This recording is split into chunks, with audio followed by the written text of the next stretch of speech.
DraftScience video. Uh, Physics, of course, and unfortunately, it's all I got. Off a day could make a physics-style video, and it was sort of on a subject I find interesting, which is the reflection of light. And he was just dealing with the math of the probability that is created by this phenomenon. Newton's glass is kind of the way it's described best, but it really is the quantum mechanic effect, illustrated also in the two-slit experiment and these other things that have a probability tied to outcomes. So this glass phenomenon has a couple of elements to it. So depending on how thick the glass is, so at certain thicknesses, it becomes more or less reflective to certain wavelengths of light. So if you're using regular white light, it'll always be 4% because it has a mixture of all the different wavelengths. But if you use monochromatic light, one wavelength of light, you can see that as you thicken glass, it will change. It's the amount of light that doesn't get transmitted through the glass but reflects. And that reflection will go from 0 to 16%. So the 4% average is turned into 0 to 16. And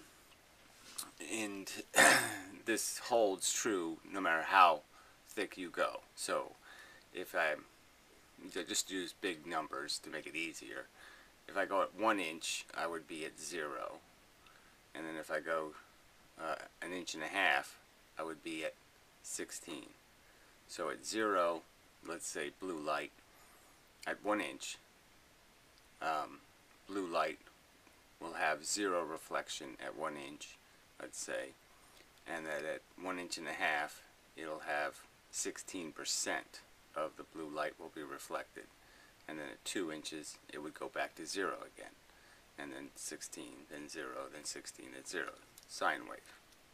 So that's the probability. Now, when Feynman's describing this, he's using this idea of a clock. He spins it backwards for whatever reason, I don't know. But, yeah, it's a Feynman.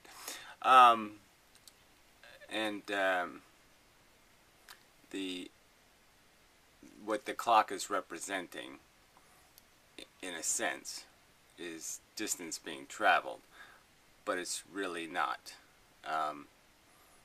It's because different things reflect different ways. The reflection of light off of glass, and off of it is a key word, I suppose, is different than when something's inside the glass, like in water, where you stick a pencil in and the light gets refracted at a bent angle. That phenomenon is different than what could be called surface reflection. Now, in Feynman's explanation, at first I thought he was, at first I was saying, that, well, why don't you just tell us the truth? And because he changed the story a little bit. He said, okay, I gave you the simple answer, that there's an infinite, like the light is reflecting at all different layers of the glass. And he was just basically talking about the top surface and the bottom surface. But ironically, the light doesn't reflect different levels of the glass. It reflects at the surface.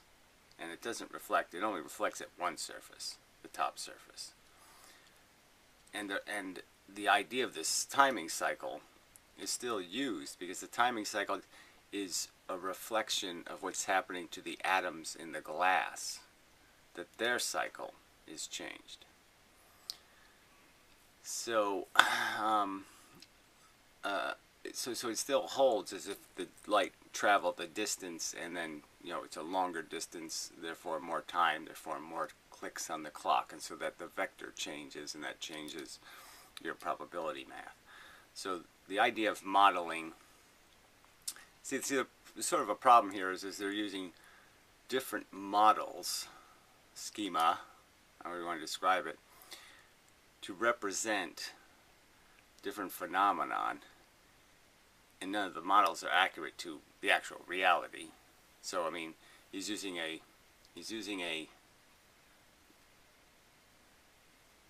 position model vector to illustrate distance, and that with different distances you would have different conditions, just as with different time in a cycle you'd have a different condition. So the argument I would make is that what's happening in this glass phenomenon anyway is that I think it can be established that the reflection is a surface phenomenon. So by changing the thickness of the glass, you actually change the atomic structure of the surface. The surface essentially records, has evidence of the thickness built into its disposition. So its shape, the shape of the surface atoms will be a reflection of how thick the glass is. And that's caused, in my opinion, by the fact that the atoms have a natural state, an ideal state, or shape. And when you change the thickness, you can only get so many of them in that, and they can't be perfectly shaped anymore. And the ones that get misshapen are the ones on the surfaces. And part of that is essential to glass being actually transparent, for glass not to scatter. So any irregularities in the surface will create scatter in transmission, and the two surfaces have to be opposite reflections of each other. In a sense, they're like translators for the transmission of the light, because the light doesn't go through the glass straight. So whatever bends it starts taking, it has to unravel it exactly the way it raveled. So exactly the way it started, like if it went into the glass and it first took a left turn, it has to leave taking a right turn to have an accurate reflection, kind of a thing. You have to accurately represent the angle that the light came in at, the specific point it came in at. So to accurately reflect it, there has to be something that's going to translate all the zigzags back into the light coming out the right way, straight, out of the other side of the glass. This is a hard way of saying that. So anyway, they have these experiments where they slow down light, so to speak, by creating a glass material that creates more distance for these photons to have to travel. So my argument would be is that when light goes through a layer of glass, the light doesn't just go straight through. It quite, I think, obviously is being grabbed by the atoms and is riding on the atomic forces of the atoms, and this is what slows the light down. 40% slower than the speed of light. Quite a bit. Light is slowed down rather substantially as it travels through certain mediums, like the transparent mediums. It's not an insignificant change, but the change is the result that this obviously is a much longer distance than this straight line, and it's this extra distance takes extra time. So the light itself is still moving the speed of light. It's just taking more time because it has to swing around all these orbits inside all the atoms as it's being transmitted. Now what's happening with the reflection is that, you have to kind of think of it as marbles, and that marbles are rigid. And so if you had a container that was a certain size and you put 4 marbles in, let's say, well, if if the container's too small, the marbles will become irregularly positioned, and so they won't be able to fit. So what's happening in glass is they're not doing this. They're not they're not rearranging. Each atom doesn't rearrange like this. But what happens is that the force of compliance to the shape is affecting only this surface atom, and these are the ones that get misshapen or atomically changed in some way. So you could almost say they acquire a charge or some other thing changes about them. They have more ion. They have more electrons, are more likely to be at the surface. But the key point is that we know that. Sorry, I have to hit this stupid Google update bullshit. Is that this shape change, or this, we could almost see it as a vibration. You know, that this just keeps bouncing back and forth through the. It forces it to become energetic. So as you change the shape, as you put pressure on the atoms, they increase their energeticness, and that's reflected on this surface as a, you know, as a frequency of movement. And now, depending on what frequency light is hitting it, depending on what position it's in, it will now be able to capture it or unable to capture it. So essentially what's happening is the orbits, let's say on these surface molecules, so here's the surface molecules, the orbits are expanding and contracting, let's say. So here's the full expansion and here's the full contraction. At this contraction level, it will completely, it will attempt to absorb the photon and capture it, but it can't hold it, and so it reflects it because it can't hold it. It doesn't reach a sufficient, it doesn't expand, it doesn't create higher energy. And so because it can't get to the proper energy level, it can't hold the photon it grabbed. This is a common kind of phenomenon where photons will go in, they can't be held, and they're released maybe in two different colors. And that's the reflection. And so for ultraviolet light, when it's at the smallest position, it tends to have this, you know, greater capacity, the 16% capacity to reflect the light. And at this widest position, it has a 0% chance of grabbing ultraviolet light. And the inverse would be true for, say, infrared light. At this point, it has a 0% chance of grabbing it and holding it. And at this level, it has a 16% chance of grabbing it and holding it. So for red light, it can grab it at this widest, and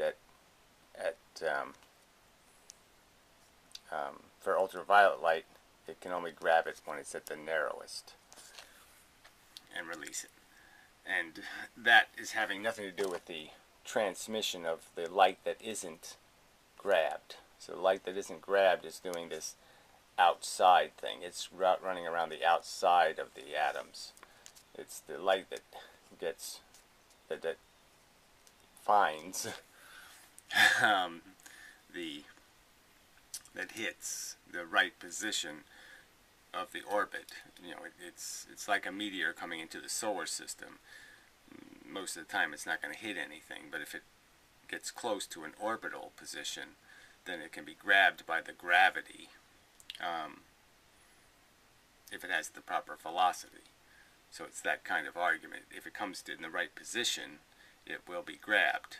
But like comets and stuff, sometimes it's grabbed and then it's thrown loose and it ends up being 100 years before it'll ever come back again, because its gravitational connection is not, you can't grab it permanently. You can't make it a satellite, a true satellite. So yeah, so my argument is that what's creating the probability is a change in the the mechanical dynamic of the surface molecules.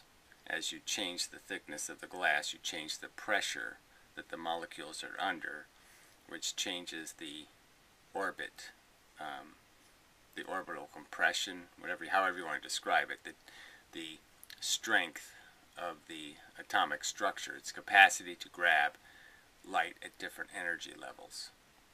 And it just cycles constantly through that pattern. And so,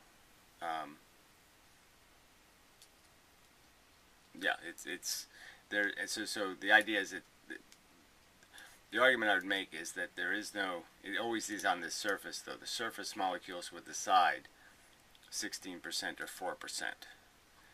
Because with the glass experiments, the slowing light down experiments, the idea when you create a foot of glass, of this special kind of glass, and you can slow light down 500% or 10,000%. But in those experiments, I don't think there's been any evidence that they slowed down the reflection of light. That reflected light leaves with a delay that's substantial. So the light being reflected isn't going through some slow thing here and then flying out here. So there's no evidence that the light is being reflected at different points in the glass. Truth is, it's reflecting right off the surface. Now, like I said, this surface reflection is a different reflection. It's a different phenomenon than reflections where you have an object inside of, like a layer of water, and the light is actually being transmitted through, and it would go straight through the glass, so it wasn't reflected at the surface, and instead it goes through the glass as if it was going to be transmitted, and then it hits the impurity. So this has to be understood. When there's an object inside of something, it's an impurity, and now it creates it'll break the transparency, and now that's a different kind of reflection. That's not a surface reflection anymore. That's an opaque impurity reflection, and now it has to travel back out of the glass. So there's clearly it's going to travel out different than it traveled in many cases, because the distance is going to be different. The angle, unless the thing is in a perfect angle where it can reflect at exactly the same angle, these two distances won't be the same, and that's what will cause the distortion you see when you stick a pencil in a glass of water. Alright, so I don't want to do a whole bunch on this, but so I'm saying this probability can be modeled with something real instead of something fake. A model that's more representative of what's really happening, which is, let's just call it the expansion or contraction of a orbital of the atom, in the atom of the surface molecules. Their energy levels change through a cycle, and as you make the glass thicker or narrower, you change the likelihood that you change the what would be the right thing to, how the right way to describe it. You change at what point that cycle is at. So the thicker you go, the cycle, I don't know exactly how to describe it. It's not vibrating faster, so I'm wrong to imply that as you get different levels it goes faster or slower. It's just merely that idea of that compression changes, and there's no and it just changes in the sense that it goes from this to this as a maximum. So there's this amount of change, and this amount of change equals 16% reflection or 0% reflection. And all that's really changing is depending on how much pressure these surface atoms are under will dictate what light will reflect. So as they get more compressed, it's going to